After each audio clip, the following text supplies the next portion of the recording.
And Welcome, live, baby. welcome back. GhettoRig episode 79, Let's guys. go, man. Today is the 21st, guys.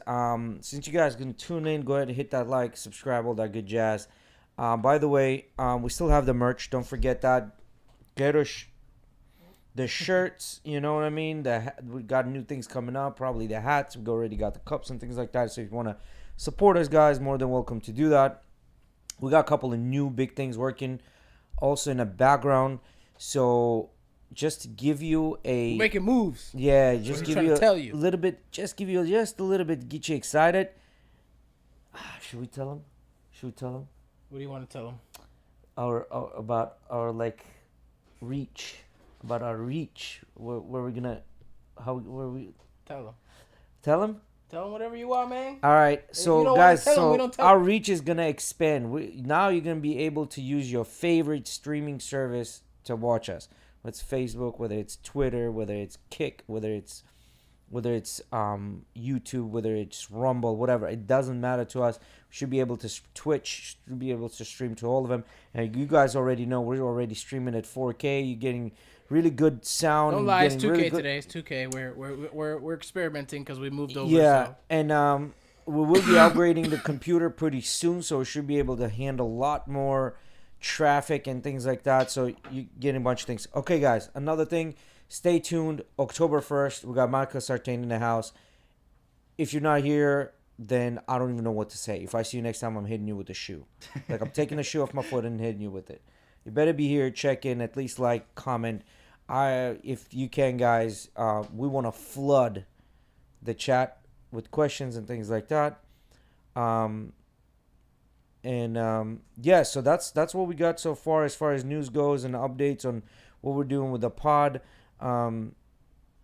We're slowly making this more user friendly, and so you can access us, guys, and see us anywhere you like. Yeah, today we'll be streaming actually Facebook, YouTube, and Twitch. We're on all three platforms right now. I'm gonna go double check that everything is working fine. But yeah, we should be going good right now. From now on, we'll be on these three platforms and maybe adding some more. I know Jay told me he was interested in maybe going to Kick and Rumble, and maybe another one as well. We're going to try and get as many platforms as we can, and, our reach will hopefully spread that way. Yeah.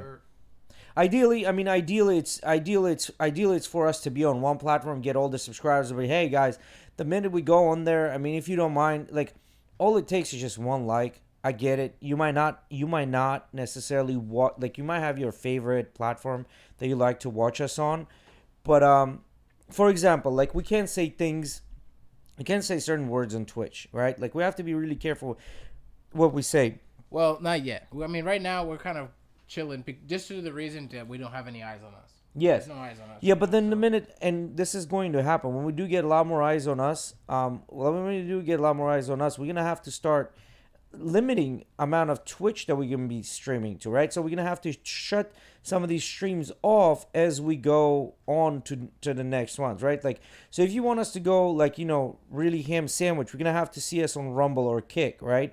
If you want us to stay a little more PG, you're going to have to see us on YouTube, you know what I mean?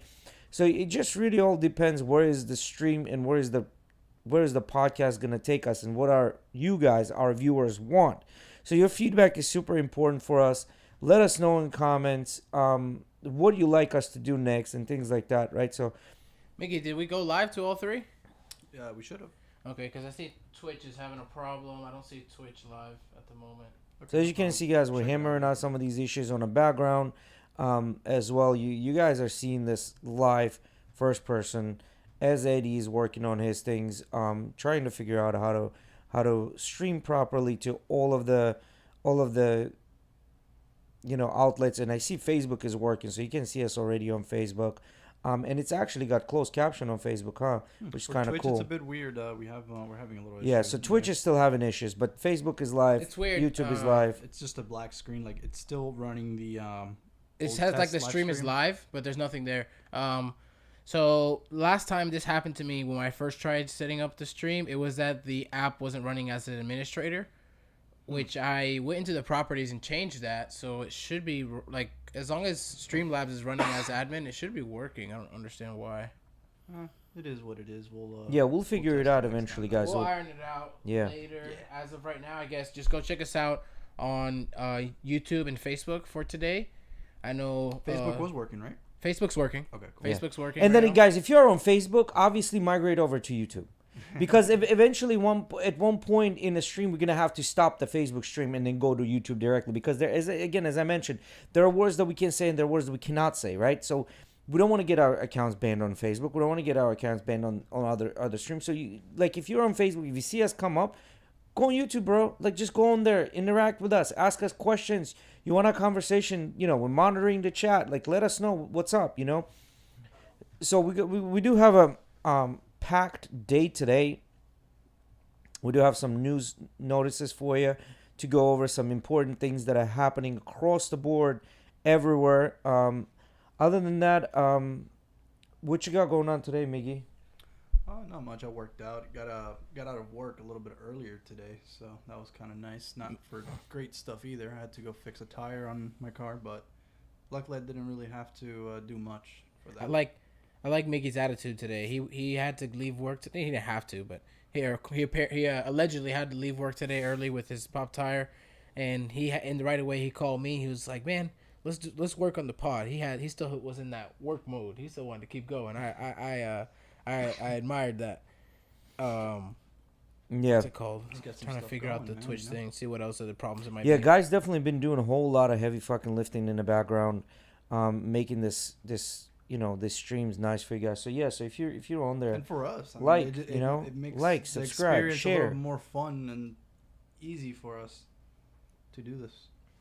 Yeah, subscribe, share. Like and subscribe is free, man. Like, all it takes is 1 second of your time. Just push the button. Helps us. You do your good thing for the day. Well, if you've already done a good thing for the day, do the second one. So you guys want to talk a little bit about watches today? Yeah, so I was actually just going to say that I pulled up my notes here. So I wanted to first go into, so I was like looking into the history of watches and stuff like that. And, there's a little bit of crisscrossing stories, but it's pretty like a general thing. Yeah. We'll get into actual watches. But I first wanted to go into the first way they started telling time, right? Which a lot of people know that you were using basically like the sun, right? In shadow, what they called shadow clocks, right? That's how the name watches, they were dubbed. Right, and then after that, they actually started using water. They started using running water, to run these clocks, and that's actually when the first alarm clock was made by this guy. He set up an exact amount of water that was filled up into this pipe, vase. It was a vase, actually, I think, and he basically would set up an alarm clock this way, and then after that, so the alarm was like it would like just flood the vase, and then it would. Yeah, set off some kind of alarm in a sense to make noise, and then after the water clocks, and then actually, before the water clocks was done, actually they figured out that they could use mercury instead because it has a lower freezing point, so you could use it technically in colder places. And then another thing I found was actually they were using candles after that as clocks. So they basically found the exact way to make these candles under a time. And I think it was they were getting these candles to burn. It was like a certain amount of hours per candle. And they set it up somehow where they would have the candles burn one after the other to tell time and stuff like this. Funny story about that. So back then they were cooking like with recipes, and they were like, "Yeah, just give it like 3 candles." Yeah. Yeah. It takes a candle and 3/4 to cook It's that. a funny story about that shit. I've said this before on a pod, guys. I kind of told you a little bit about my story living in Armenia and what it was after they got their independence and times were tough, right? I want to talk a little bit about that, unless this is what you're going into, because there was some news about that. Yeah. Well, we can go into it. I've been following that as well. But no, this one was more about, so when they got the independence from Soviet Union, right? Like all the borders were closed, they didn't have electricity, so on and so forth. Situation was terrible.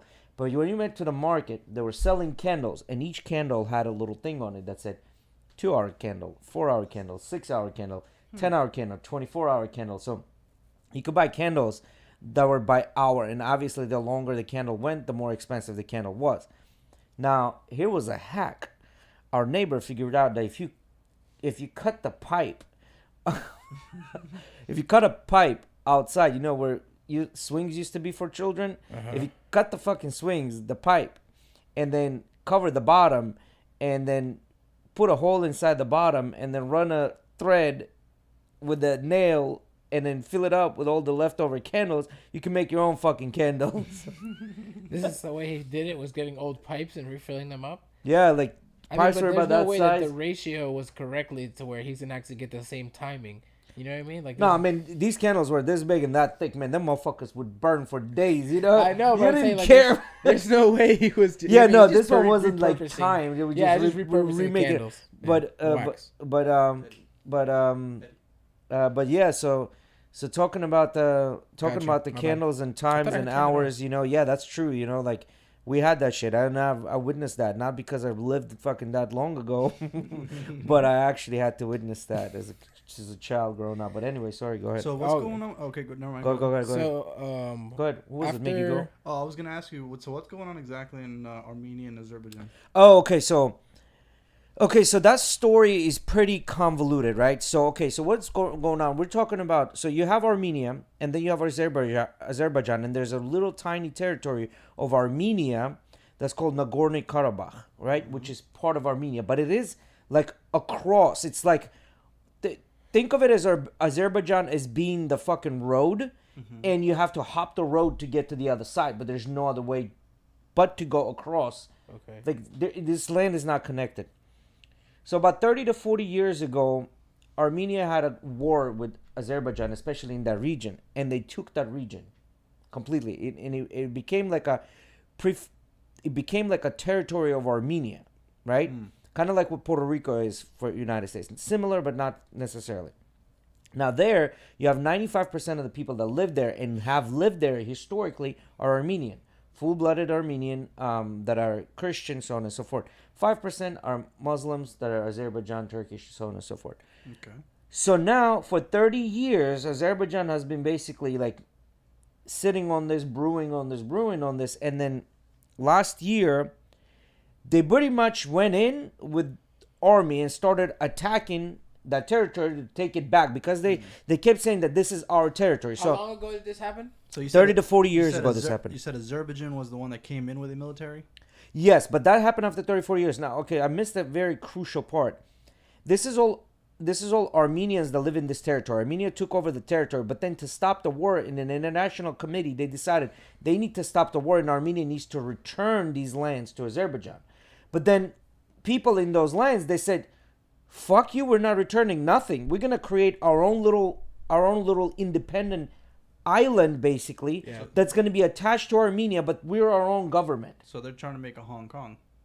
They're trying to make a Hong Kong. They're trying to make a Puerto Rico, which they did. For 30 years, that was Puerto Rico. That was Hong Kong for 30 years.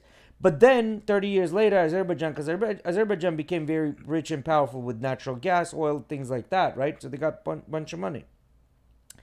With aid of Turkey, and I'm going to go a little more into this. You call it conspiracy or not, but I really think this is what's going on. Azerbaijan went in with the army and they tried to take this territory back. Now, to give you a little bit more of a history lesson here, prior to the current, they call it president, but it's really Armenia doesn't have president. They have like a guy that's in charge of a Prime Minister. Prime minister, yes, that's what they have, is a prime minister. It's not a president. So the prime minister, who's equivalent to president, prior to him, they were very pro-Russian prime ministers that were in charge of the country. They're very pro-Russia, and they're pretty much like stealing, and they were thieves, straight up thieves. I'm talking about these people came from a village having nothing. Right now they own diamond mines. They own bunch of money. How did that all happen? President doesn't get paid that much by stealing and cheating and taking the money, right? So then people were tired of it, and this was the first time in the world where the entire country went on strike.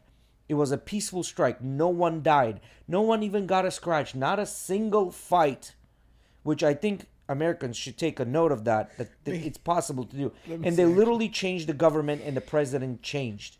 They were out on the street dancing, having fun, cooking, barbecuing, but the entire country was on strike. They didn't do anything, right? The entire country was uproar. Okay. But they didn't fight, they didn't throw a single rock, nothing. And they changed the presidency. This new guy came in, his name is Pashinyan, who became the prime minister currently.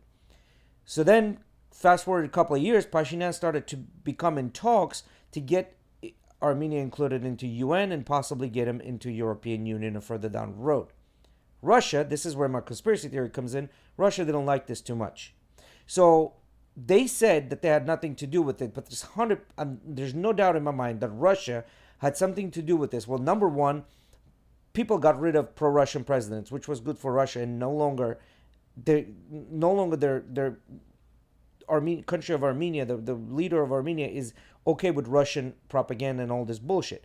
Number two, they want to join part of UN, which Russia doesn't like that because they don't want UN close to Russian territories or anywhere near, right? Mm-hmm. So they, in my opinion, they manufactured this whole shit with Azerbaijan and Turkey, gave them the go-ahead to come and attack Armenia and take these lands to get this fight going, to keep Armenians to keep them needing Russian help and basically like security, right? Dude, so Russia has been able to last in this war for so long. Yes. I honestly did not think that they were going to last this yeah, long. Ukraine and Russia, yeah. Now here's the kicker though.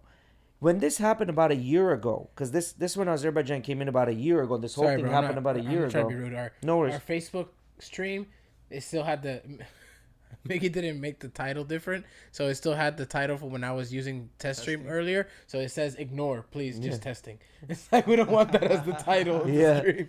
So yeah. so about a year ago when Azerbaijan came and they started like, taking these territories back, right? Russia came in and said, okay, well, we're going to bring our peacekeepers here. They're Russian peacekeepers that's supposed to keep what? Peace. Ding, ding, ding, ding, ding, right? And apparently, Azerbaijan went back in again with an army and rockets and shit. What did Russian peacekeepers do? Holding out on nothing. Why? Because there are, again, talks of including Armenia into UN. Because what would happen if Armenia joins the UN? Then UN would bring their peacekeepers there. And now, there's nothing Russian or Azerbaijan can do because now there's this multinational organization such as UN is protecting Armenia and not Russia.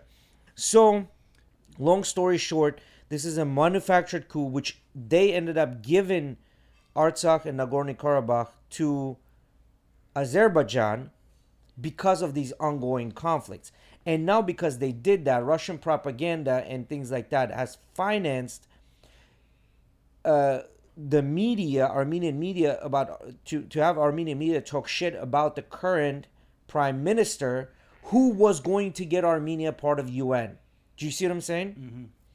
And another thing was Armenians were fighting back about a year ago, fighting back against the Azerbaijanis.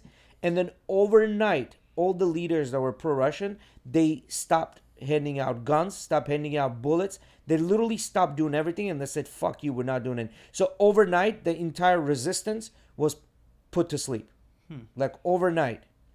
So, as I said, there's a couple of moving parts here. The biggest culprit is Russia.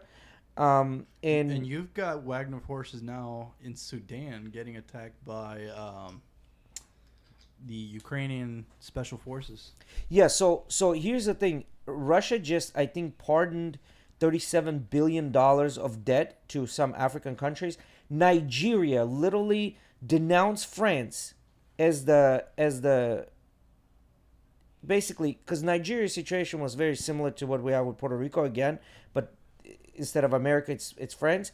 So Nigeria denounced France and they accepted Russia as the governing body, right? So Putin's not stupid. He understands that Africa has a lot of resources. So he's going there too. So there's a political war going on all fronts and sides. He's going to lose. Inevitably, he's going to lose, right? It's just a matter of time. But in the meantime, there's a bunch of people that are dying. And, one of them is Ukrainians. You know what I mean? Like, this is where the whole thing just started. So that's what you got right now as far as the politics go in the world, as far as I understand. Now, I am no Ben Shapiro. Well, no, not Ben Shapiro. I'm no I don't know about this 100%. This is what I know. Some of it is my opinion. Some of it is truth. And it's up to you guys as the viewers to decide what's the truth and what's the not truth, right? Just understand that at the end of the day, whatever you think is the truth, that there's people dying on both sides. Whether it's the good side or whether it's bad side, whatever you consider good side or bad side, people are dying on both sides, right?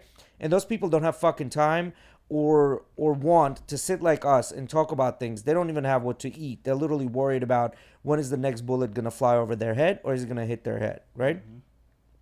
So at the end of the day, this doesn't matter, right? Like who's right, who's wrong, who's going last, who's not. The bottom line is a bunch of people are dying on both sides and none of this shit is right. And all of it is literally for control over the world.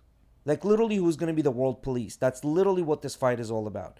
Who's going to be the world police, right? So I don't know.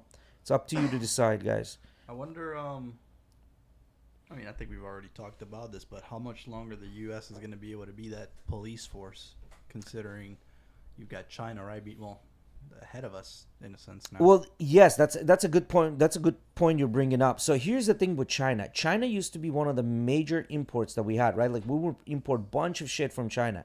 Guess what's our import percentage now from China? Very little.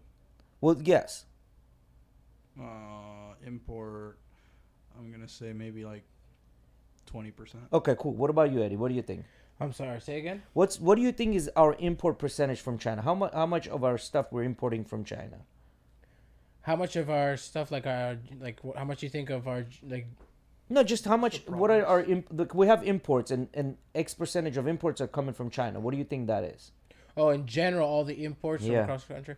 I don't know. I'd say probably between 60 to 80% of the stuff we get is probably from there. It's Maybe 10%. 10%? 10% from China. Now guess how much we're importing from Mexico? A lot more now, considering we're a lot closer. I would probably Yes. say around 30%. 15. So we're importing 15%, which at the end of the day, that's not the point whether you got the numbers right or wrong. The point is that we used to import a lot more from China. Now we're shying away from China and we're importing more from other places. And now, remember we had this conversation a couple of pods back, guys. If you haven't watched it, go watch it, about Apple switching to India production. So a lot of this production is going to go to India and we're switching away from China. So China is getting pissed because their biggest customer, United States, is saying, fuck you, we're leaving, right? And this was done, I think, United States kind of knew that China is going to pursue this whole Eastern BRICS bloc and all of these countries and, go in direct competition. China has always been that enemy that's kind of shook our head, but then always waited to stick a knife in our back. And we always knew that. So we're slowly shifting from them, and they don't like that too much, right? So that's what's going on with China as far as China goes. And right now, I don't know if you saw, they're blowing up because Chinese economy is in terrible, terrible, terrible situation right now. They have a bunch of houses. No one lives in them, ghost cities, right? So what they're doing, they're literally blowing up these buildings. They're putting them down to decrease the amount of living space so people can now start buying things for more expensive money. So just think about this for a minute. They're blowing their places, they're blowing up these buildings. They're creating a shortage. They're artificially creating a shortage of housing so they can sell things for more. So that's China for you, right? And China's all sorts of weird. It is, and they really need that Taiwan. They've been itching for taking Taiwan over. You know what I mean? So Chinese are so here's what's going on. United States is the police of the world, right? No doubt about this. Chinese want to be the police. Russians want to be the police. Those are the two that are very ambitious about being the police, right? Now, here's the thing. Majority of financial markets go through the United States, right? So we can literally, if we wanted to, we could manufacture a flash crash at any market, anywhere in the world, right? So we can have an economic warfare with anyone. Now, is flash crash a good thing? Can we manufacture it? Yes. Is it a good thing? No, it's a terrible thing. But can we manufacture it? Yes. Can we put somebody down economically? Yes. Why? Because we have control of the financial markets. Literally everything flows through us. Even though there are markets open in different time zones for the markets to work 24/7, the biggest markets are in the United States, right? Like you got your NYC, you got your Russells, you got all of these indexes, but then you have the New York Stock Exchange. Everything goes through New York Stock Exchange. There's a London Stock Exchange, there's a Singapore Stock Exchange, but New York Stock Exchange by far is the biggest one out there, right? There's a bunch of trading houses in New Jersey. The bunch of trades go through. A bunch of them in Chicago. Like, it would be virtually impossible to get rid of United States as the powerhouse. Plus, we're too deep into this. And number two, the world elite, they're all are together. Like, they're in one group. Because think about this. If you're a billionaire in France, you need to communicate with billionaires in other countries, because there are not a lot of billionaires in France that you can have business with. So you have to literally conduct business with other billionaires from different countries. So if that's the case, then you have to contact billionaires from United States. You have to contact billionaires from Saudis. You have to contact Iraqi billionaires. So now, when you're making these type of money moves, you need to be in those circles. So you tell me, really, is there like a faction? No, there's a faction for poor people, but the rich people don't have factions. They're all shaking hands and having conversations in one room. You know what I mean? I didn't know this till not too long ago, but apparently the caste system is still prevalent even outside India. Like, yes, I've heard that in Hollywood, there's people that get their jobs denied because they're part of a certain caste system, or because they have a certain last name that pertains to a caste system. Are you talking about the India? Correct. Yeah. But No, I mean Indian community outside of India. Correct. Yeah, like in the U.S. in Hollywood, for example. Yeah. So that's going to exist. It's very similar to the Muslim community and Muslim religion. You know what I mean? Because Muslims don't have a caste system. No, they don't have a caste system. However, in their religion, they do have things that are not necessarily like, you know, their Sharia laws and things like that are being followed throughout, right? Like so basically, what I'm trying to say, there are cultures and their religions and their beliefs that strictly follow their rules and beliefs, and this is a big thing for them, right? Where we, with Christianity and liberalism, we have kind of gone away from the strictness of it, you know, like things like tattoos and things like that, you know, they're considered frowned upon, but we still have them, you know. It's more of a like, we've come to normalize these things. Yeah, they kind of had to, right? So they couldn't just say, you know, I mean, because something like tattoos has been looked at as normal in a lot of parts of the world for a long time. It just all depends. But that was all tribal people looked at that, not Christians. Christians specifically have gone against the tattoos for the longest time. So what I'm trying to say, Christian religion has accepted that there are some groups and some areas of Christian religion, some sects, some branches of Christian religion that still frown upon it. But overall majority consensus or the sentiment has changed about tattoos and a bunch of other things. The religion has evolved to cater to the general populace, right? But in other places where with the tradition and religion and things are a little more tight, such as Indian religion or India's religions or the Muslim religion, things are a little more tight. You don't have this much of that wiggle space, right? So like you don't have that. Do you think maybe these religions are a little bit, you know, giving you more leeway on things like dress code or tattoos again? Maybe to gain a little bit more power, considering you'd get more people to join? Yes, that's exactly what it is. Like, it's your follower count. At the end of the day, the diocese, the size of your diocese is what's going to bring the money to you, right? Like, especially in the United States, we're more of a Protestant type of a religion versus like being more Catholic, right? We're more of a Protestant, and on that level, you know, that's basically who pays the dues, right? Like, your congregation pays the dues, right? In church in the United States, each church is kind of like separate. They all kind of have their own thing. I mean, look at it this way. In Tennessee, you have these mega churches that span the size of a city. They have malls inside of their church territories, and all of that belongs to the church, right?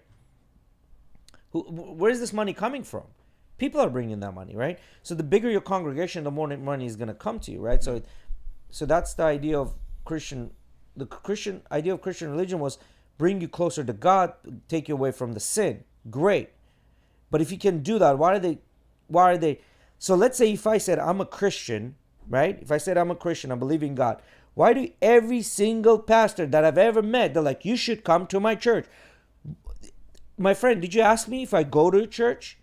They do. And they said, do you go to church? No, I don't. Well, you should come to my church. Why to your church?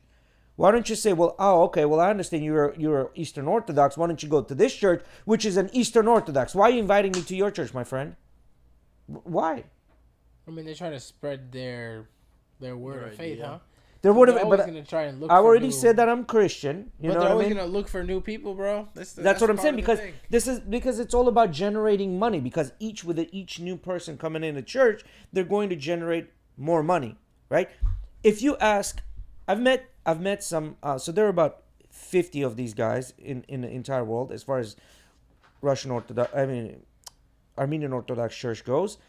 They're 50 at they're these guys are they're bishops, right? They have their own positions. I met one of them, and the guy was super nice. He's like, "Do you go to church?" And I said, "Sometimes I do, and sometimes I don't." And he goes, "Make sure you go to an Armenian church." That's all he said. He didn't say go to this guy's church, go to that guy's church, go to that guy's church. And this is a bishop that does come to United States. He has a bunch of friends that are in charge of here. Like, these guys are not allowed to wed it. And he's like, make sure you go to church, Armenian church. Keep your traditions, right? Like, his thing was that. But every bishop in a Protestant religion I ever met, well, why don't you come to my church? Are you going to church? Yes, I'm going to church. Why don't you come to my church too?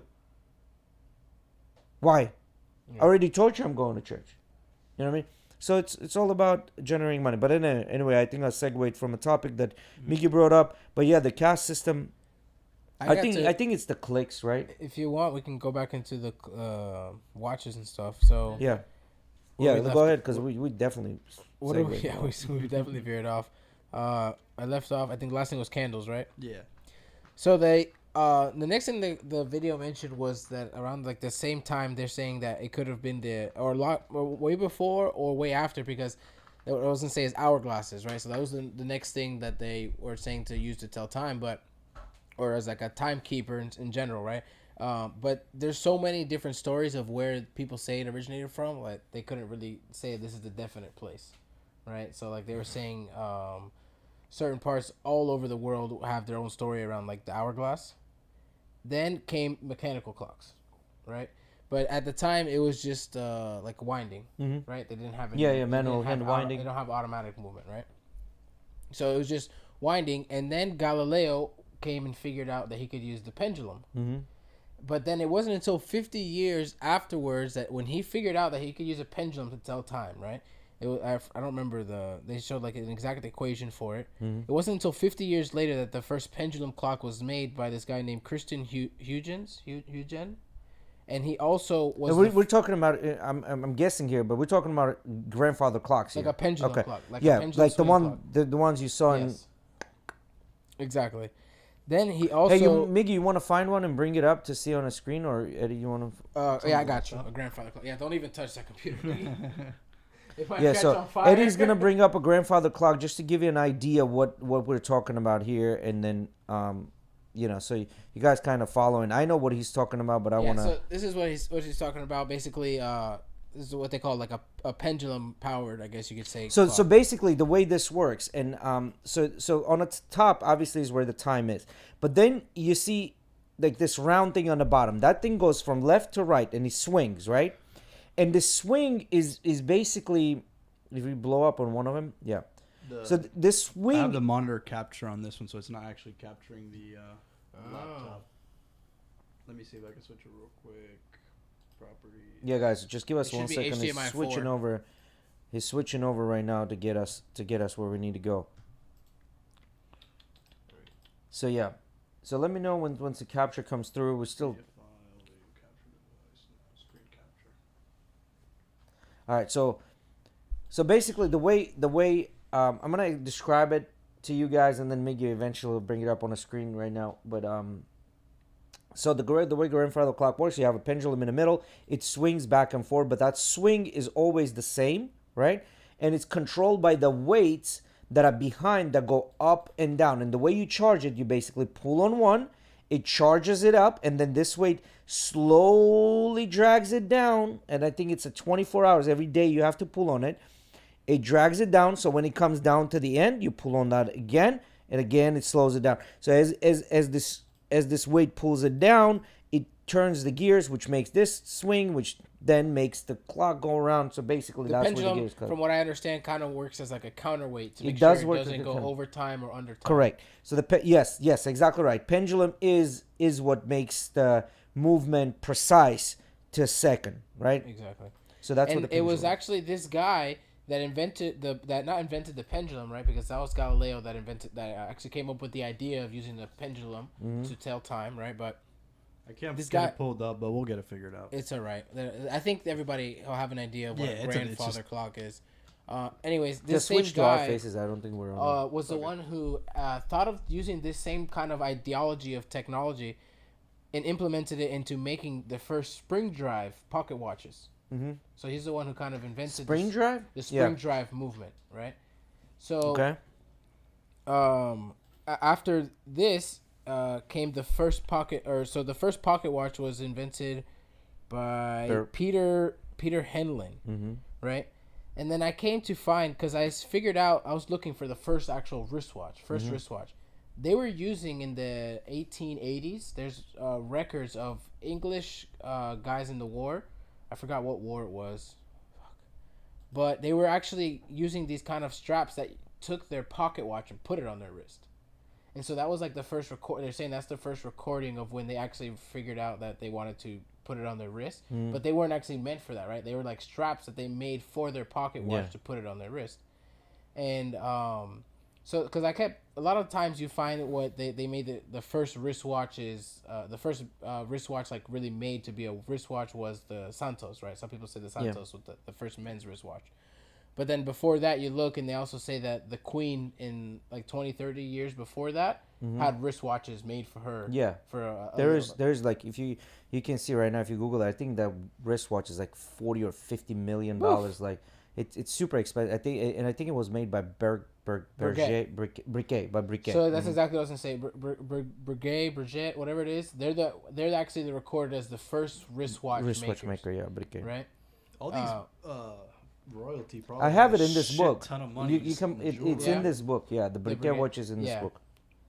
I think I remember seeing that. Yeah, it's in that a book. weird looking watch. Yeah, it is a weird looking watch. Yeah, it's got a bunch of little things. And it's actually skeletonized, so you can see what's going on inside. And let me see here. So much shit I was looking up. Right, but I found it weird that a lot of times when you see these videos talking about the history of watches, they credit the Cartier to making that Santos. Yes, because that was Tank, like the not first. Is it Santos or Tank? It was a Santos. It was a Santos actually, and it was. They credit them to kind of being like the first ones to actually make a fully purpose for men's wristwatch.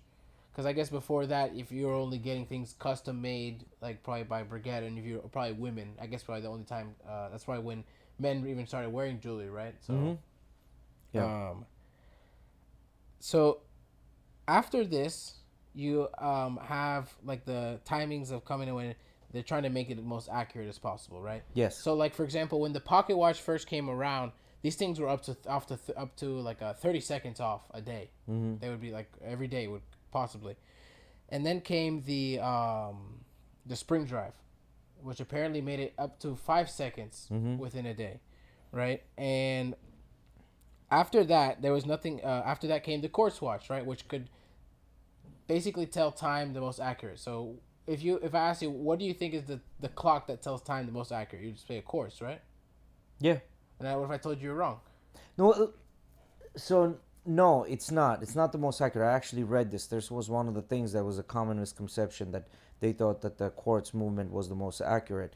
No, it was not most accurate. And I think Seiko was the one that came up with the most accurate.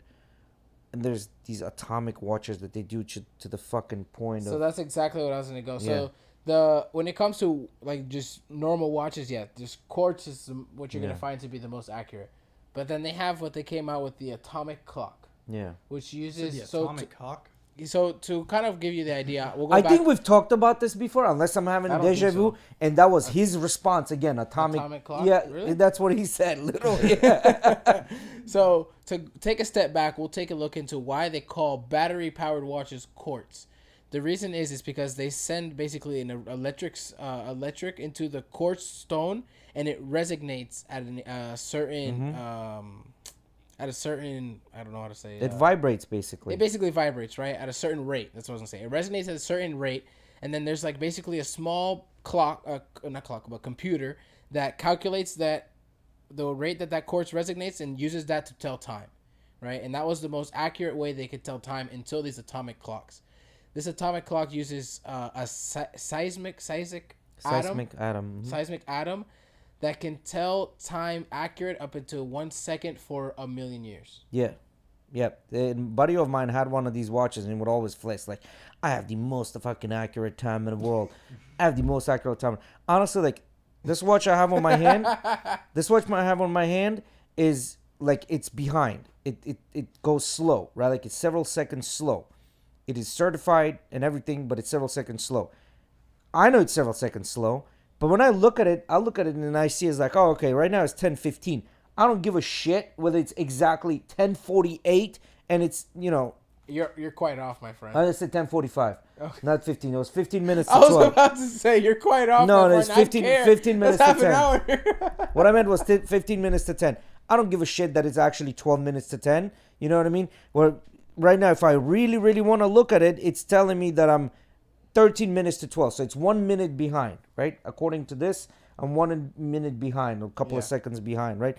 For me, it doesn't fucking matter unless like this is super important in racing and things like that. Now, this is where that atomic even then, I think a quartz watch is good enough for you, right? Like quartz watch. Yeah, even then, you don't need nothing more accurate than a quartz watch. I The, think. the Seiko was in the watchmaking game for years, and then they decided, well, you know what? We're gonna flood the market with quartz watches, and they literally ruined their own name by going into quartz watches, and they're known like, and now they're trying to kind of like paddle back, and those new GMTs are already on sale, $350.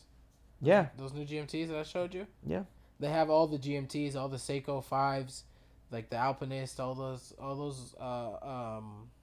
models are on sale right now on Macy's, like $300, a couple hundred. I think they have like a 25%. Yeah, sale. this happens quite often with Seikos, you know. They never have the turtles on sale though. They do have the turtles on sale from what I've seen. Really? Yeah, they do. Turtles will come in on sale as well. I've seen the best prices on Amazon really for the turtles. Mm-hmm. I don't know. I think if I get a watch, it might be the PRX. But here's the thing. Remember, you sent me this Omega watch. It was a chime watch that was made by Omega. Yeah, the $600,000. $600,000. It's a complicated watch, right? Yeah, most complicated Omega. They said. See, here's the thing, and I know, you know what I was thinking about. I was looking at the watch, and before I was like, you know what? I was thinking about, well, this watch is better than the other one. You know, things like that. Like in a world of watchmaking, there are several brands that are known to everyone, and they're considered like the highest quality of watchmaking, right? We're not talking about the boutique jewelers. We're talking about in general. There's Patek Philippe, which is world renowned, 100-year-old company that makes really good watches. Rolex, who's everyone else heard of. Audemars Piguet, Vacheron Constantin, Briquet, FP Journe, Jaeger LeCoultre. They all make watches, and they all at one point in time have commissioned other watchmakers to make movements for themselves, and then they moved to make watch movements for.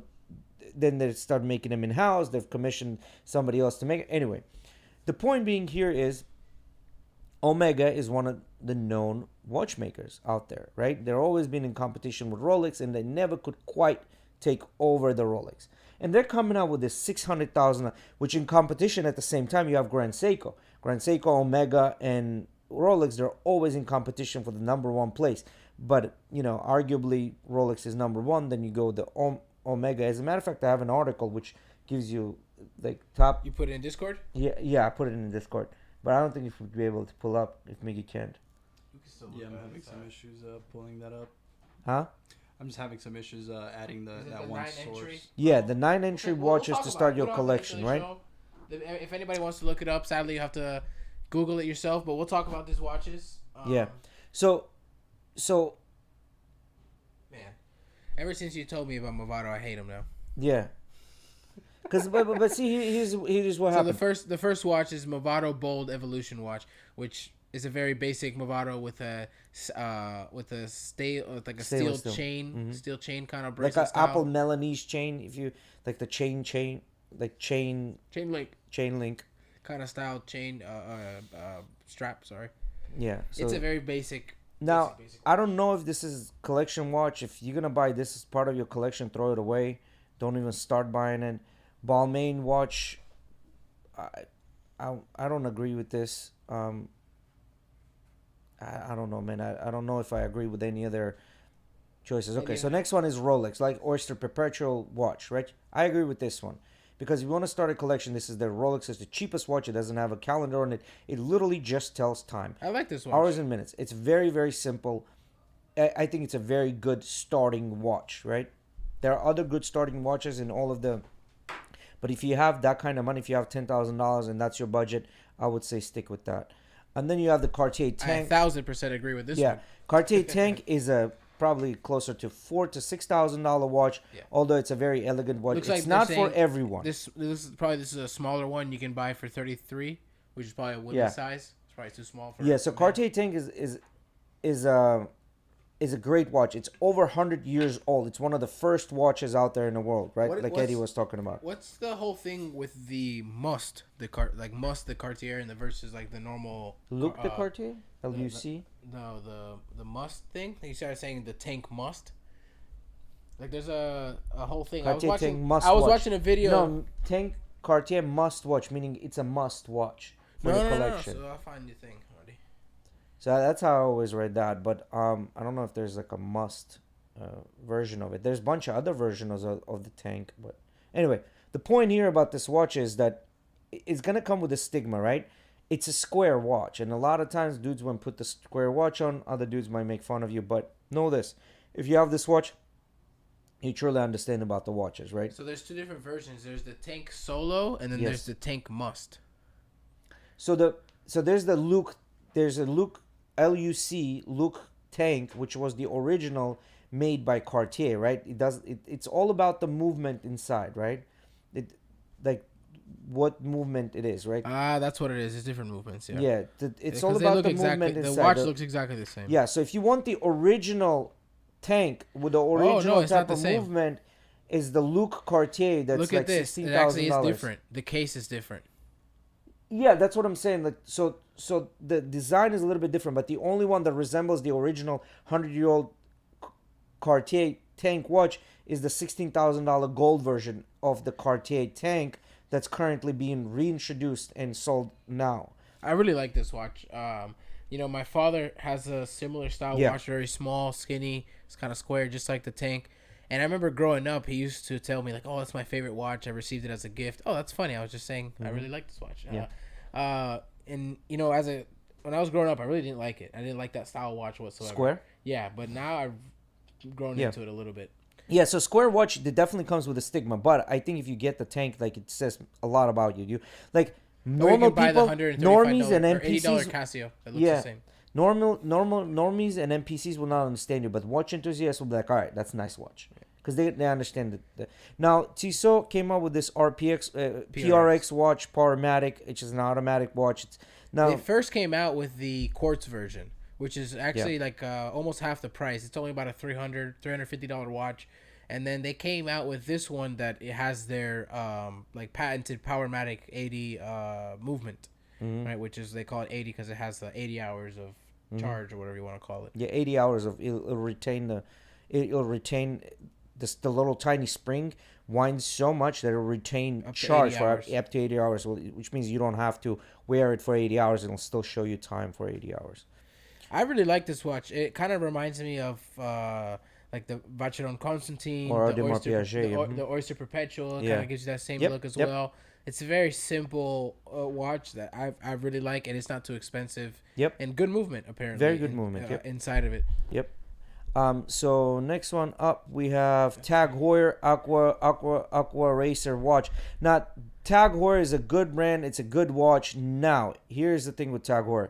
The movement that they're using, you can get a Hamilton Khaki with the same exact fucking movement that's going to be literally third of the price. Or you can even get that Tissot PRX, which is the movement that they have, the Powermatic movement, is an evolution of an ETA movement that's going into the Tag, right? At the end of the day, as you can see, all of these watches, they kind of use their own... It's the same base movement that they build upon, right? So...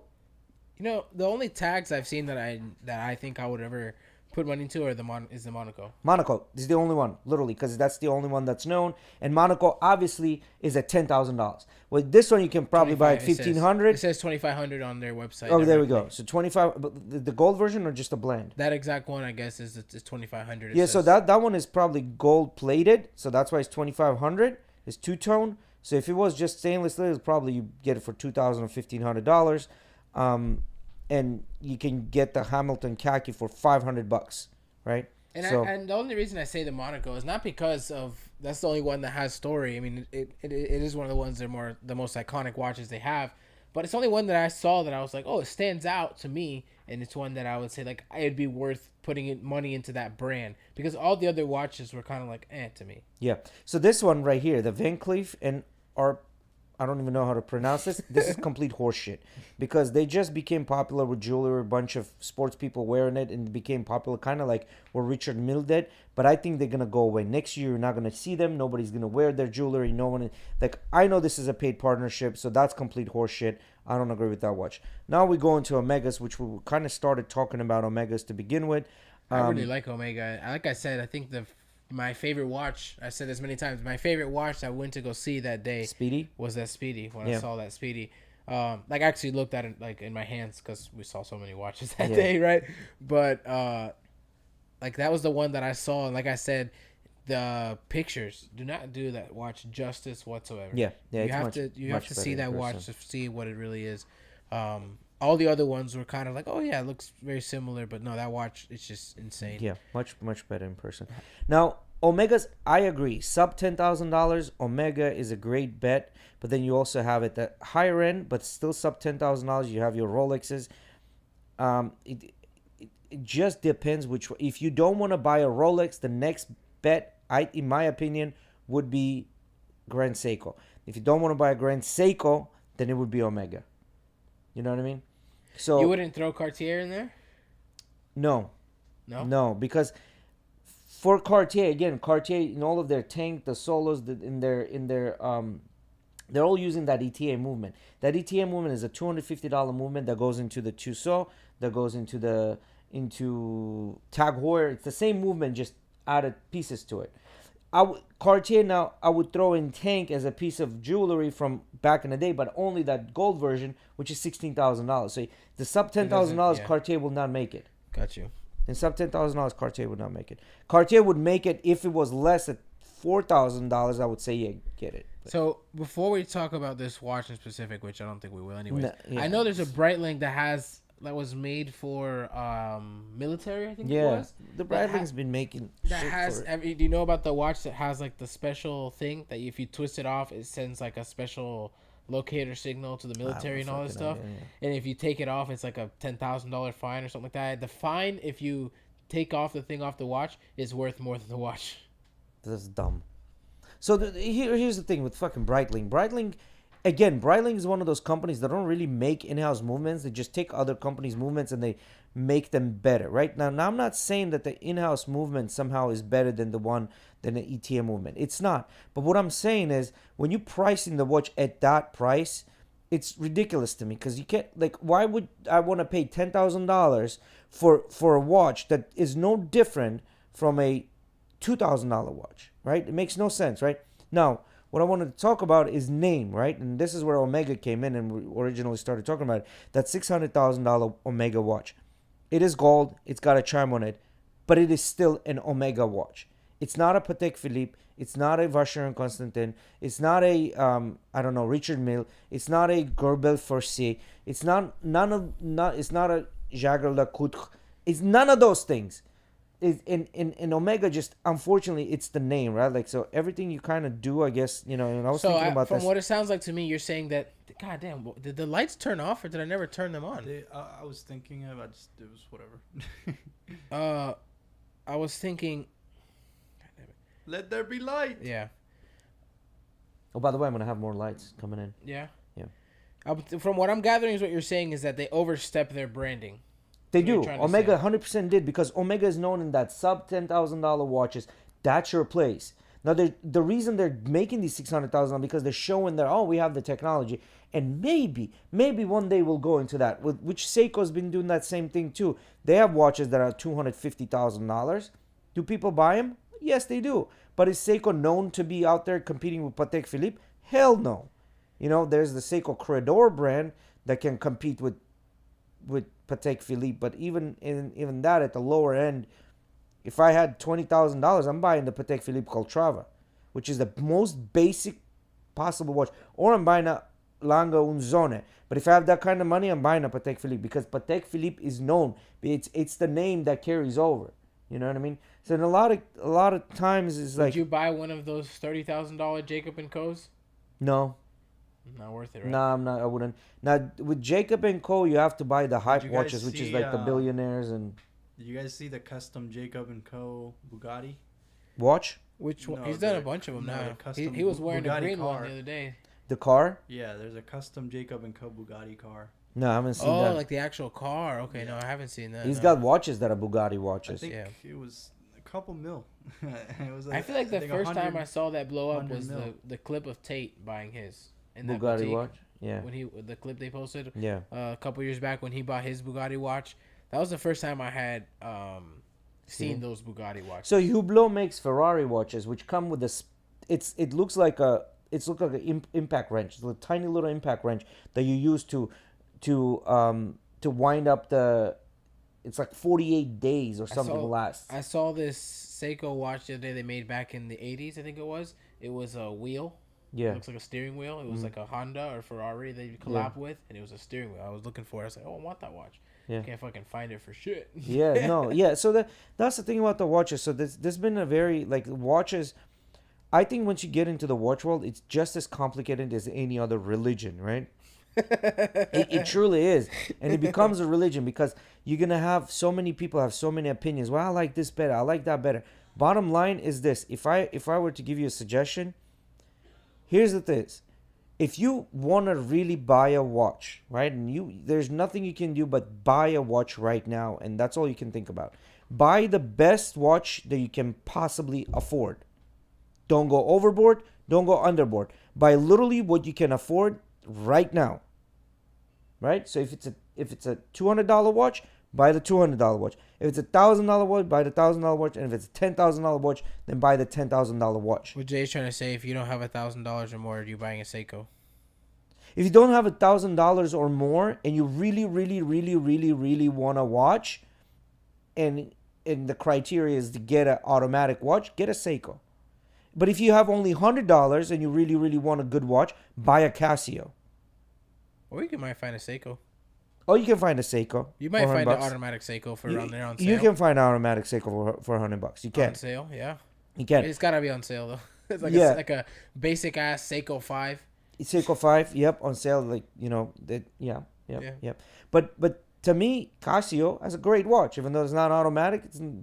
It's a battery driven watch. You saw that video I sent today watch. when it's like when you can't afford this, and it was the tank, and then so you get this, and it was that Casio. It was like $85. Yeah, tank style Casio. Yeah, tank style Casio. Yeah, I have that. Matter of fact, I have the golden one. Yeah, I have the gold one. That's the same one. What's his name? Piqué was wearing when Shakira came out and was talking shit about him. Yeah, he's like, all your girls are like Casio and whatever. Yeah, he like the first interview he did, he had a Casio watch on his head as a flex on her. But I saw this video today of this really cool tank. It was actually made with this special Brazilian wood. Really cool. That's it's cool. made. It was like less than 500 or 50 models that were made some really low, like special amount. And basically, I watched this video of this guy that was a Cartier collector, right? The shit that dude has is insane. He also has this really old Patek Philippe watch with it's got a factory set diamond bezel with a skeletonized movement, and it's got a 24 karat gold rotor. Oh shit! Okay. The rotor for the movement is 100% gold, and it's got like a clear case back as well. It's really, really, really cool watch. That guy had insane amounts of I couldn't even fathom like probably the amount of money that they had in that room. It becomes an investment for people. They start getting into it.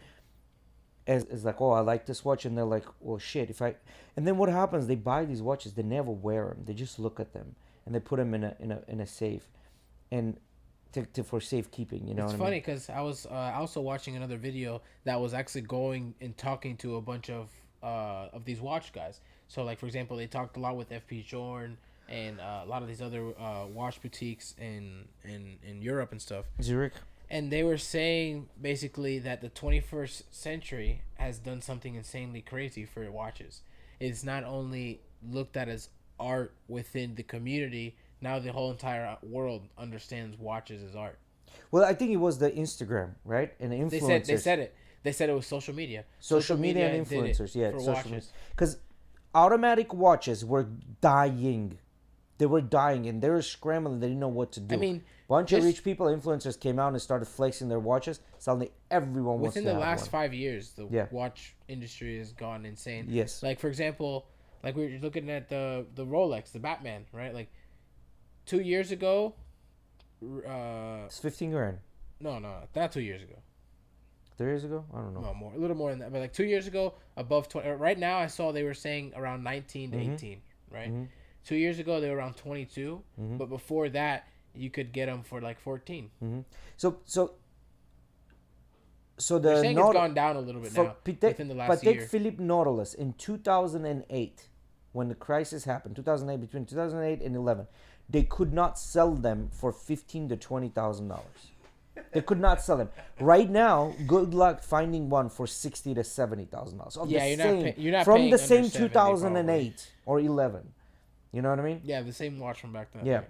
yeah. So like it all depends of, like back then it wasn't big. Now it's big. The social media is big. Now people understand what Patek Philippe is. Back in the day, it was a well kept secret only for the rich. Now it's not a secret anymore. Everyone and their mother wants to have one. You know what I mean? And that's how I feel Hublot, like it got Richard into Mille the became youth where they are. purely through social media Yes, and 100%. pop culture. Yeah. You know, because a lot of rappers were getting into singing about their watches and their clothing and stuff like that, which is something they've done for a while about their Rolex and this and that. But now it's their Patek and their AP. And Well, their, Richard Mille, yeah, and their RM and their Frank Mueller and yeah. So Richard Mille is arguably one of the like I'm not taking it away. It's a great watch. It's great design. I mean, there's a lot of thought went into engineering this watch, but that watch is not worth that money. no. It's just simply not worth that money. The reason it became popular is because a bunch of rich sports people started wearing it. Same thing with Hublot. It's not worth the money that people are paying for it right now. It's a middle of the road watch, right? But at the end of the day, you know, and Patek Philippe watches, the ones that truly cost a lot of money, is not the Nautilus. Even though the Nautilus is the one that sells. Why? Because you can ice them out, right? A normal Patek Philippe that has the leather strap, you cannot ice that out. I would never fuck with any of those watches, man. I'm not the biggest fan per se of watches, just probably because I can't afford them. But the Jacob and Company ones I find really, really sexy. They're cool. Are you talking about like the Just ones that have the most of those planets Jacob and stars? Company, yeah, just the ridiculous amount of detail in those watches. Yeah.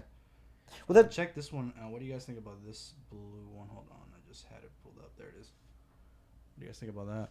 it's And cool. you know what's It's cool crazy? looking. That's not that expensive of a watch. No, not this one in particular, but that is. I looked it up. What's and the name of it's this? a sub $100,000 retail watch. Is it a Jacob and Co? Yeah. The I actually saw the video world of him is drawing yours, it. dual time He did a zone. video where he sat down and he drew it. And he sketched Jacob it. himself, Jacob the Cool. jeweler himself. He sat down, he drew the watch, and then I watched a little video on it. I've seen probably 5 to 6 videos on that single watch, would and I was so love to surprised have- when I saw it had a sub $1,000 retail. You know, being they put so much hype around it because that's usually what you get with Jacob and Co. Right? What'd you say, Mickey? If you guys ever have a couple $1 million and you guys want to give me a free gift or something, you know, Jacob and Co. roulette. Yeah. Yeah, And that you know, one is cool. That actually spins. That one Yes. actually spins. That one's They cool and as then fuck. they made the Astronomia Astronomia, yeah. one. True. And then they have the Godfather, which sings. You know, like it All right. got the Godfather song going in. Jacob and Co makes. Here's that watch we were talking about. That's the No, that's the pocket Patek watch, Philippe. right? No, that's the Patek Philippe. Oh, the Grand. It's very similar to this, yeah. The one, the briquette that I was talking about. But we do have, like, for example, Rolexes, right? Like, there's a Rolex. It's considered as a holy grail of Rolexes. I'm going to show this to you guys.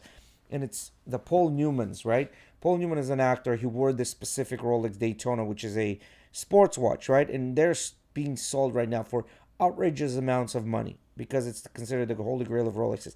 Even though this is just a sports watch, right?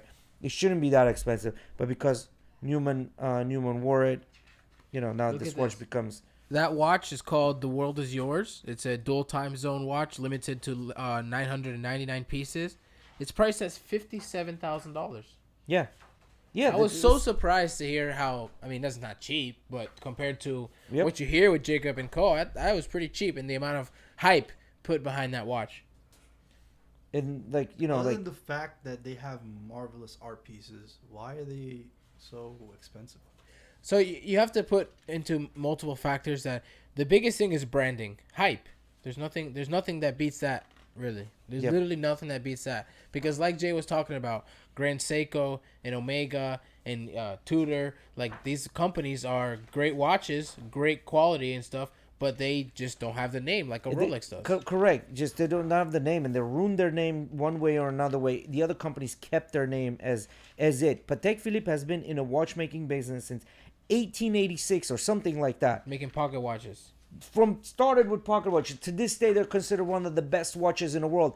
Bunch of people have came in. Like MBNF has come in. MBNF sells his watches just as expensive as Patek Philippe's. Same thing with FP Journe. He sells his watches just as expensive as Patek Philippe. And AP. But Patek Philippe is known throughout the world. Yeah.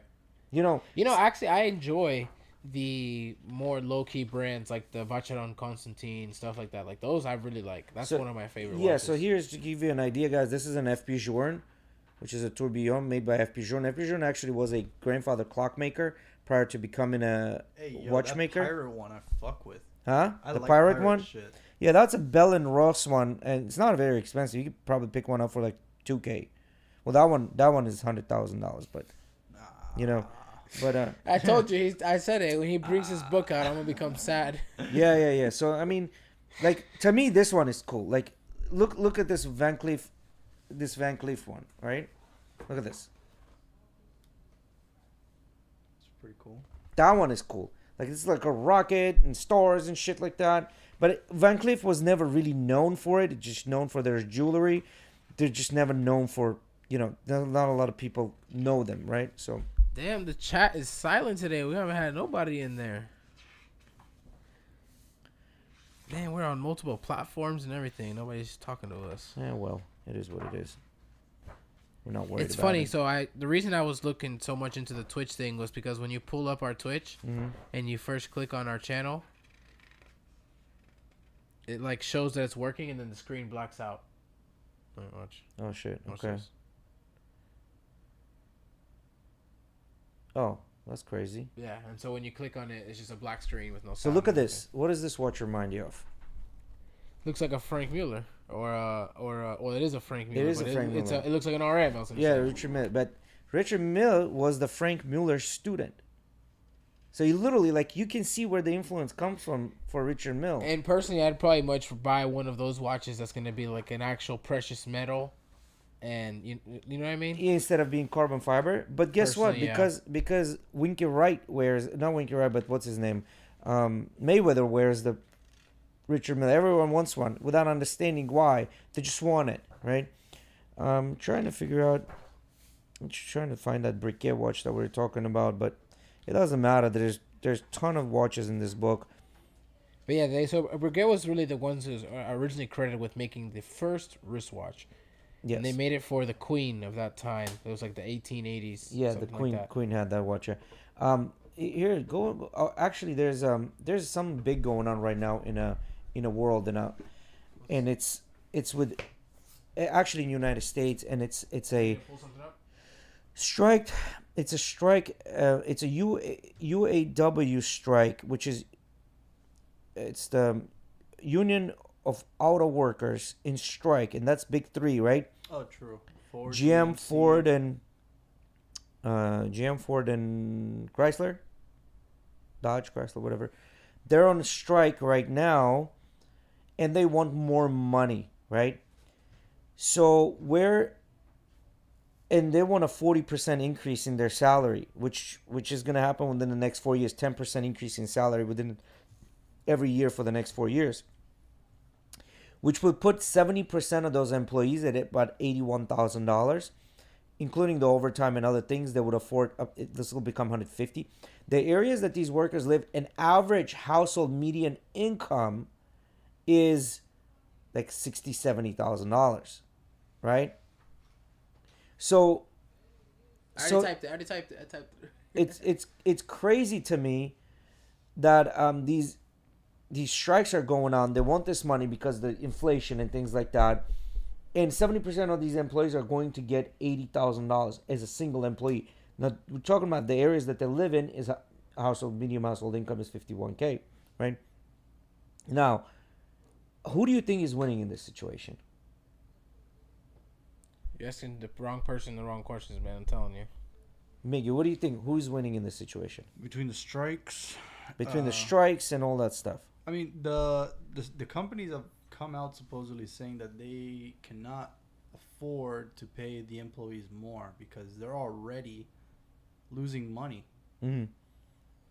So, if the companies can't pay at all, the workers are probably the ones that are going to end up fucking paying for it. So, who's winning here is Tesla. Tesla doesn't have a union. Tesla continues to produce their cars. There's no slowdowns in Tesla's production. You know? And they keep continuously cranking out EVs, which everyone else is chasing, right? So who's going to win at the end of the day is Tesla. You know what I mean? I didn't know Tesla made skateboards. Tesla makes everything, bro. Tesla literally makes everything, and I think he's going to sell the subscription to his pumps to everyone. I was going through my Instagram stories and I saw that Matt had got one. Who? Matt Foreman. Oh, you got a Tesla skateboard? Yeah. Nice. Yeah, so Tesla is doing really, really, really well. And these strikes are only helping Tesla, right? So all these people now you gotta understand, some of these people are in those factories. They've been working for 35 years, right? They have pensions and things like that. And their job for 35 years have been sitting on a chair, slapping a ticket on the side of the road. Side of the door. That's all they're doing. Slapping a ticket on the side of the door. And now they want an increase in their salary. I mean, that's one job, Jay. Not everybody is slapping stickers inside a car. I understand, but there are these people that want to get $81,000 for slapping a ticket on a door, and because they're part of the union, they have to do that. So the company has no control of how much money these people make. Like they cannot control how much money somebody makes, because at the end of the day, if you're not producing them, like everything in a company has, in my opinion, everything in a company has to be fair. Meaning, if you're bringing money in, you have to bring me at least what you're making for me to keep you. But then why am I keeping you if I'm not making any money off of you? So I have to at least make $1 off of you every year for me to keep you. I get what you're saying. You have to be worth something. Yeah. Yes, you have to be worth something. You have to be an asset to me, because otherwise I don't need you. If you're a loss, I don't need you. So somebody's putting stickers on the side of the car, that putting the sticker properly or missing the sticker, you know what I mean? Like, in my opinion, they don't cost that much money. I mean, I would clearly think that there's something a little more deep into the simple fact that there's not someone that just sits there and one guy, all he does is put stickers. Like, most of the time, the way this works is like someone's dedicated to a certain area. Yes. Right? So, I mean, like, the person not only puts the sticker, but they put on all the bolts on this certain thing or wherever the sticker's going on that car. And they do a lot of things. I'm oversimplifying this, oversimplifying this, but someone is getting paid. Someone wants to get paid a whole lot of money because of the inflation. I understand. They want to get paid a whole lot of money because of the union. So union, is it a good thing? It depends who you ask. I mean, clearly, if you're a business owner, it's definitely it's a bad thing. Yeah, it's a shit. It's a bad thing, and this is why I think Tesla is going to win. I mean, I definitely agree that Tesla's, winning here, right? They're not having to deal with this if you're saying like this, like you said, they don't have union. But also, you could look at the fact of what if the employees would have got what they're supposed to from the beginning, and everything was supposed to. When inflation goes up, everything adjusts for inflation. Like, What did this 80,000 come from? What is that? Why is that the number they got to? Like, Well, they're saying it's the high prices. Everything has gone in inflation, this and that. They're equating everything to an inflation, meaning about 40% more than what it used to be a couple of years back. okay. So they're saying, okay, well, we need this to at least be up to par with inflation, because every year usually you get about a 2 to 5% raise in your salary. You're lucky if it's closer to 5, which means you're beating the inflation, which means you're actually coming up doing better. But if the inflation is at 10% year over year and you're getting only 2%, the money that you're making is actually less now. So they want to be up to par with inflation. But the thing is, if the company can afford that, they can afford that. Now, the companies right now, they're not selling shit for shit. Cars are not being sold. Interest rates are too high. They're not being sold. Unless these companies become their own bank and they say, we'll finance you. Yeah. Like basically rent the cars out, to the client. They're not going to receive big chunks in. If they're not receiving a big chunks in, they're not going to report money earned, right? So I get where you're coming from, like in the sense that yes, you can. On one side, it's kind of like, well, yeah, because inflation has gone up this much. You can kind of say in a sense, I deserve this much. But on the other hand, it's kind of like as a business owner, I can't afford you to pay you this much. well, here's the thing. I deserve what this you're getting much. Inflation goes up. I deserve this much. It's like, well, if you think you deserve that much, you should go open your own car manufacturing company and pay yourself that much. I've opened the car manufacturing company. I have the car manufacturing, and you work for me.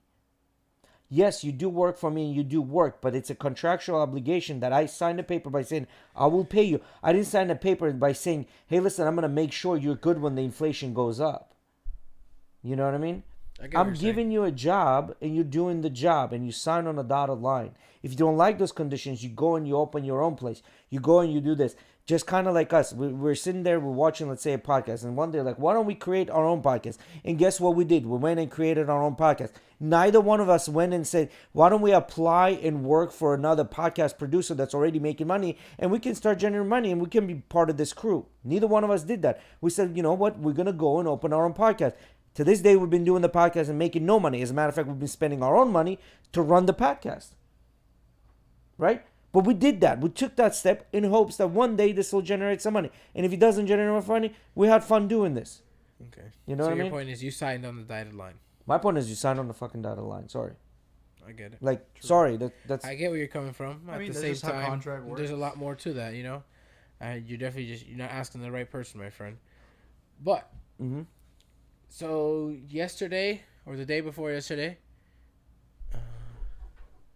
bullshit, I don't agree. A lot of people bust their ass and they don't get they get treated worse than the guy that don't do shit. There you go. That's why I said there's a lot more to this. I agree with that, and that's gonna always happen to you. And this is why you have the right to change your job and go somewhere else, or create your company where you're gonna hire people that are not going to bullshit. Now, I love you all, guys. You know how much I love you, but when the truth has to be said, the truth has to be said. This is the situation, unfortunately. If you don't like something, you need to do something about it because the world is not going to do that for you. You have to do it for yourself. And if you're not going to do it for yourself, you're going to work for someone else, then you can't really complain that someone else is treating everyone the same way. Sorry. It's really inspirational, Jay. Question, Miggy. I realized that you had YouTube up just for the chat, Yeah. I'm assuming. Correct. In Streamlabs, if you look at the chat bar, is it not working? Yes, but it has me sign in to it, and then it kicks me to a web browser. So on the chat thing, isn't there two tabs where you can click There's from a YouTube YouTube to and a thing? multi-stream. If you click on the other one, I click multi-stream, stream chat, read only, but there's nothing there. okay. Maybe let's see, refresh chats. So what do you have before? Yeah, no, nothing there. Oh, so I was gonna say, Dana White released the cards coming up for $295 Oh yeah, and how's that $296. what does that look like? Let's finish up on that. What's he got? Yuri Prohaska versus Alex Pereira for the vacant light heavyweight title. Pereira's already back? Pereira's already back, and he's gonna be fighting Yuri. I want to see how that goes, because Yuri did really well before his injury, and apparently he's all healed up. It was one of the worst shoulder injuries that the UFC doctors had ever seen. Jesus. He dislocated his shoulder in training, and they tried to put it back in the room, in the training room, And like they the guys fucked it were up. just pulling on it, and they fucked it up even worse. And so he actually vacated the title. If you guys remember that, he vacated the title, and just for that reason, which was crazy. A lot of people looked at it as a dumb move. Vacating meaning he couldn't fight, so he just gave it up. Yeah. Okay. He did so willingly, apparently, because he said that he didn't want to hold up the division. Which, if you ask me, I would have fucking kept that shit. I found it so because it doesn't make any sense. Because if you think about it, if he vacates the title, it's very likely when he comes back for his first fight, they'll offer him the title, right? Because he was champion and he just said, I don't want to be champion anymore because of injury. When he comes back for the title, even if it's vacant or someone has it, he's not going to make pay-per-view money because he's not the champion.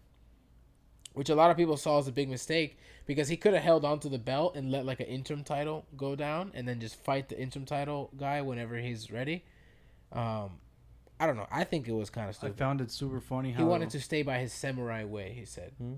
Okay. I found it really funny how Sugar Sean said he's not trying to move up in weight because he's not trying to fuck with Volkanovski. He said, "Yeah, no, he said I'm that gonna if wait a couple Volkanovski's the years." champ, I'm not I'm not fucking with him." I mean, he at least now understands his place. Bilal Muhammad said that he wishes Sean Strickland is still champion when he because that'll be gets the belt. easiest. He said it's the easiest 2-belt category, right? Yeah, it'll be the easiest double champ ever done, just because it'll be the easiest path to a double champ he sees. So, you know how Sean Strickland has been always interviewed by this girl Nina or Nadia, whatever her name is. Yeah, she's kind of bad. Huh? Yeah, Kind of bad. Yeah, she's entertaining. She's funny. Yeah. So apparently this girl filmed herself when Sean Strickland was fighting. That was hilarious. Oh, Have I you seen saw that that. when she's like Fuck screaming? yeah! When Yeah, screaming. And somebody put comments like, "I wish my wife ever screamed like that about me." but She's but like yeah, one of the fucking Nelk boys. Yeah. Fucking screaming. If you were to give her a fucking shoe, she would have done a shoey. Oh, she would 100% did a shoe if you would have given her she's shoey. kind of cool. Like I think she found her, and I've been seeing more of Sean Strickland's interviews with her because I think Sean Strickland has probably been her best, like most viral interviews. Oh, 100%. Yeah. She does some other good interviews with some other fighters that talk shit. Like she knows how to pick out the ones that are like kind of Go viral. extreme. Yeah. And make But see, them go viral. Here's the thing, like, what I like about this whole situation is Dana White is not being a fucking SJW wokey and going and saying, Yeah. "Hey, Sean Strickland, you shouldn't be talking It's this." like or shouldn't a be." thing Even though maybe there's some things that he says is just literally like over the board. I get that, but he's not going out there and telling them what Well, to they do. asked, like, for example, I have two things on that. For example, remember that clip I showed you of Charles Radke after that fight when he goes on there, he says, "Fuck all you." Yeah. What I mean to say is F word Mhm. for those to fill in the blanks. Anyways, he did this right after his fight, talking to Daniel Cormier in the octagon, and in Sydney, because they were booing at him. And they asked him about that. And he goes, "What do you want me to do, man? Like, these guys just finished fighting for their lives. Like, they have all the adrenaline going through them. Like, sometimes they say things that they probably shouldn't have said. And, like, I can go and bitch them all I want. But at the end of the day, if it's going to happen, it's going to happen." And then another thing with that I thought of with Dana White, he did kind of the same thing. He's like, was when what am I gonna do? Find them? I don't even pay them enough. when Izzy went into the cage to Dreykus and started just dropping N-bombs. Yeah. And they asked him about that, and he goes, "Who was saying the N-word?" And he's like, "Izzy." He goes, "Okay." It's like Izzy can say whatever the fuck he wants. He's black. He literally And said he'll like that. beat He's your black. ass. He can say what the fuck he wants. What are you guys getting out here? I don't know what the fuck you guys like. And he goes, people were mad about that, and the press guys like, yeah. He goes, of course people were. That's so fucking stupid. This and that. Yeah. Well, that's the whole thing. Like, and that's what I like about him, is he's like, I have my division. I am the way I am. This is what it is. Like, literally, this is what it is. You sign on a dotted line. You're part of this division. You don't want to be part of the division. You can leave. This is what you got. It's very, very simple. Like, I'm not gonna bend over to just because you want it this way or because you all think your feelings are hurt. No, this is my division. I created this shit. I'm doing what I want to do. This is mine. It's not yours. It's mine. You don't like it, go create your one. Like, just like there's Bellator and all the other ones. One FC. One FC and all of that shit. Go create your own. You don't like my rules. You got fucking backyard brawls. It's always like those SJWs that somehow think that someone's feelings are getting hurt. You know how they have their official merger going on, the UFC and WWE, and we've seen some athletes that sometimes have come from WWE and they try Yeah. going into MMA. Like Brock Lesnar, Yeah. did it. Was a good example of that. Bad example of that. CM Punk, right? He came over to the UFC and got his ass whipped. Ronda Rousey, the other way around. Ronda Rousey did the same thing the other way around. She went from the UFC. Logan Paul. She went from the UFC to WWE. Do you think we're gonna see more athletes start to go back and forth, and more the UFC and more interested in the WWE to UFC side? It's been a thing in sports Because for a while. I can definitely see a lot of the superstars in UFC taking advantage of saying, okay, now I can't keep fighting like this. Maybe I can go and take a deal with WWE. I can see that happening more. But what I don't see happening more is the WWE guys going into the UFC. So the actual GOATs, I don't think no, unless they're. You don't think when John Jones is 45, 50 years old, he's gonna be doing WWE promotions? He definitely will. This is what I'm going to. If That's actually where I was going. So let's say it's John Jones, right? He's still doing like all the money he's made. He's doing pretty well. He's invested normal. Where he's like, I'm 45 years old. Like I've made a lot of. I don't need to make more money. I'm comfortable. Let's say he has $100 million or $150 million, right? He's comfortable. There's no amount of more money you can add that's gonna make you feel different. You're already flying private. You renting yachts. Everything you need, right? So no amount of money that they give you, you're gonna say, okay, let me do it again. Now, unless he has like financial situation was like, well, I'm not there yet, then yes, he will take those just to generate the money. I think that he'll still do it even if he's good on money. You think so? But I don't. The reason I say that is because I can picture Khabib doing something like that. Like I can picture Islam doing something like that. Well, those guys are never known for being superstars. What do you mean?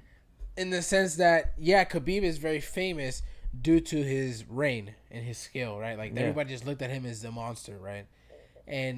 But in the sense of like them being superstars in the entertainment aspect of like promoting and all these things, they're not those guys. John Jones, Conor McGregor, I could see those guys, or someone like, for example, Kobe Covington, perfect for something like WWE. I could see those guys making the transfer. Yeah, but that would be Kobe Covington. Kobe Covington is not Khabib. You know what I mean? Kobe Covington is not even McGregor. Kobe Covington is not even what's his name. Is not. But what I'm trying to say is, I could see a lot of these big names doing that in the end. Yeah, they would. Some of them will. They're gonna. It's just if the money is right, they will go ahead and do it. If the money is right, they'll go ahead and do it. Definitely, it's a money thing. Oh, but it's always a money thing. You're right. But I think it's all gonna. It becomes a mockery, right? More like the reason Ronda Rousey went back there is because she just needs to make more money. Like that's literally the only reason. Like, why do you think she went? Why do you think Ronda Rousey fights in the same way that Snooki did from Jersey Shore? Snooki from Jersey Shore was part of WWE for a minute there. I mean, let's be serious. You know what I mean? Like, obviously, World Wrestling it's not fake. You know what I mean?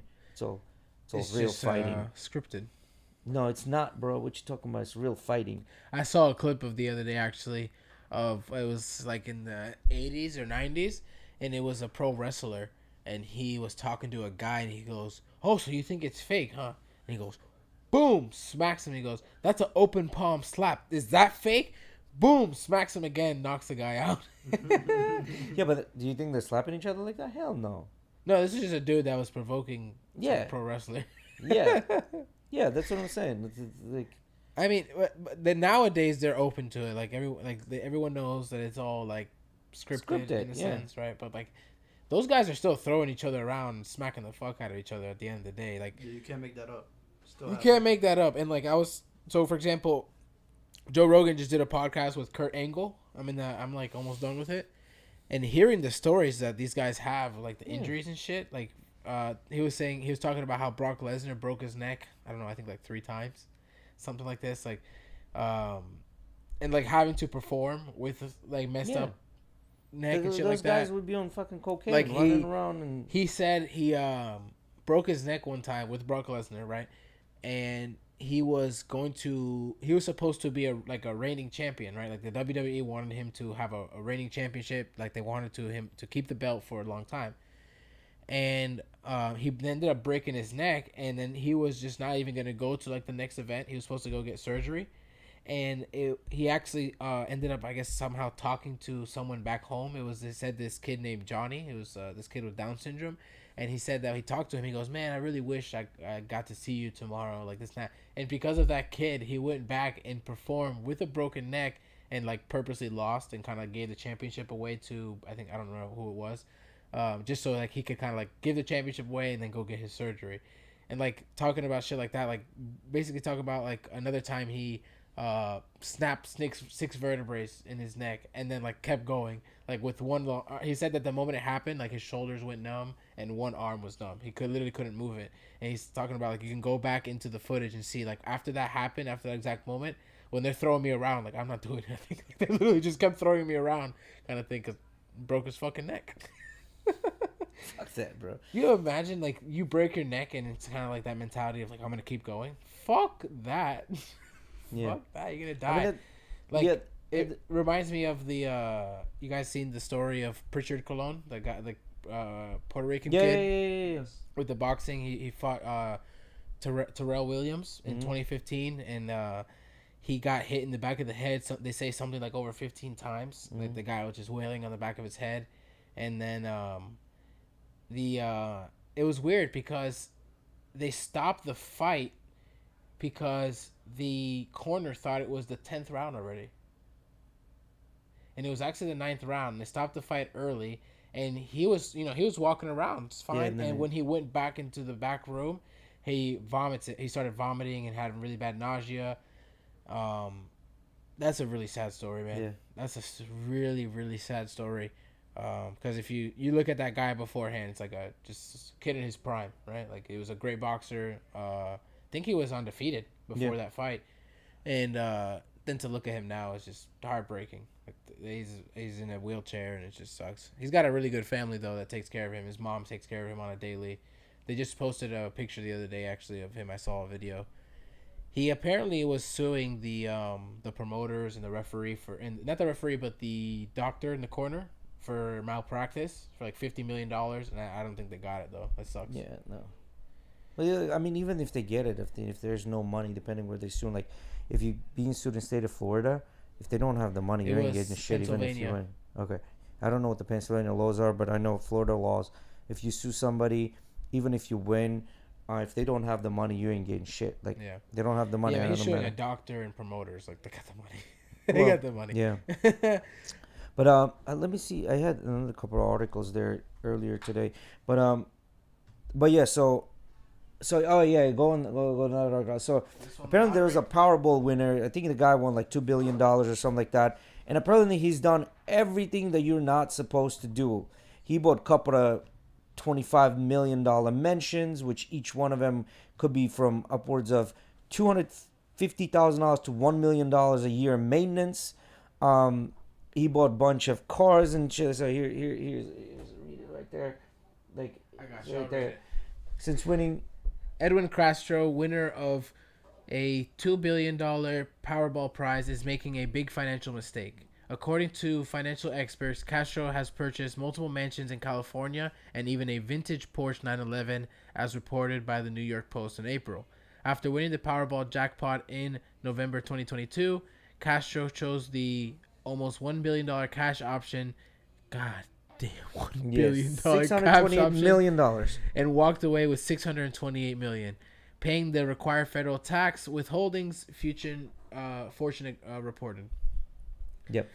Financial advisors typically recommend collecting the payout through annuity over 29 years. So basically, they can give you the money over time, and you'll pay less in taxes this way. Apparently, no, you still they gonna just take a less of a chunk out of it, isn't it? No, so he won $2 billion. What their annuity is, they're saying basically break it up into 30 years, and collect that chunk each year, because you're gonna pay taxes on that chunk, but you're gonna get $2 billion versus actually now getting only a lesser amount, which is $628 million, right?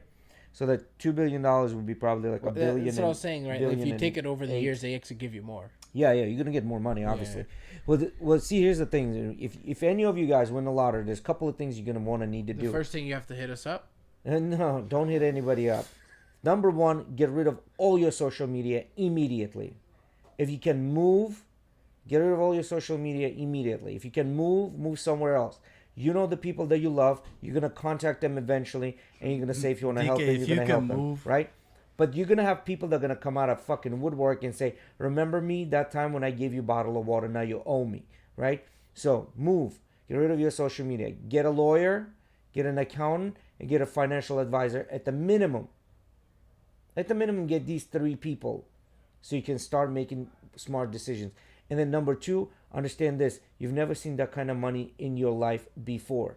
What seems like a $24 million purchase right now might end up biting you in the ass. So that's why you need a financial advisor that's going to advise you along the way on this type of money, right? So there are a couple of things you want to do. This guy, in my opinion, yes, he has made a bunch of mistakes. That, buying a $25.5 million mansion is dumb. I think at that point you should really start looking at your things in percentages, right? Like if you're thinking I'm have $100 million, you're like, oh my god, $100 million, I'm gonna go ahead and spend $15 million on this house. Like, damn, I just spent a 15% of that total lump sum already just on a house. Yep. And then goes 15%. And maintenance costs on this house that he bought Between can go up to a million to 200 to $1 million. Yeah. That's $1 million every year. So you need to make sure not only this money that you just earned is giving you money, but you need to make sure like you're not overspending, right?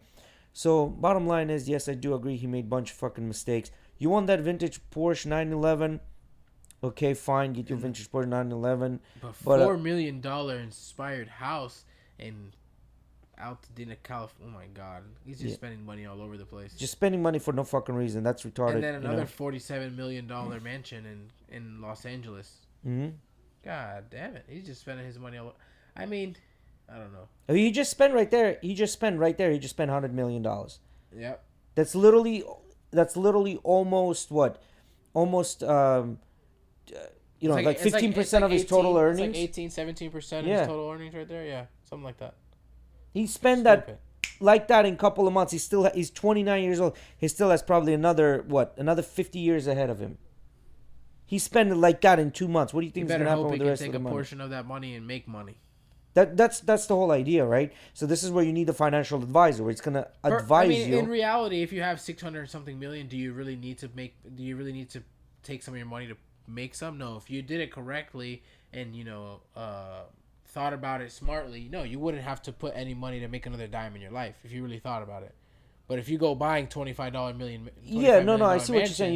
You can allocate it so you're spending only this much per year, so you're not going overboard. And then even leave a certain amount for your kids or whatever it may be. In my opinion, what would be, I would just take that chunk of money and invest into something extremely, extremely safe. This is the most basic way of going. Again, this is not advice. This is what I would have done, but I don't advise this to anyone, right? This is not an advice. What I've done, invest something into something really, really safe, something that almost has a